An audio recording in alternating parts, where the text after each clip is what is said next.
এগুলো আর মুরগির বাচ্চা ফুটছে। তারপর আমি এই যে ডিমগুলো এখানে সব নিয়ে আসলাম। এই যে দেখেন কি করতেছি, খুব ভালোভাবে এগুলো একদম গুঁড়ি গুঁড়ি করে নিতে হবে।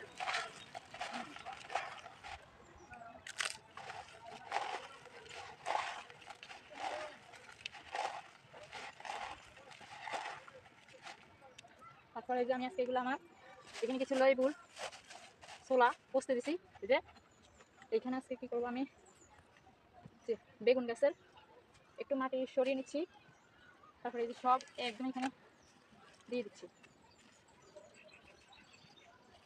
আবার রেখে দিচ্ছি এই জন্য যে আমার মুরগি ছাদে আসে, চায়না হাঁস আসে, ওরা ছেড়ে একদম নষ্ট করে ফেলবে। তারপরে এই যে পানি, এবার একটু পানিও দিয়ে দিচ্ছি।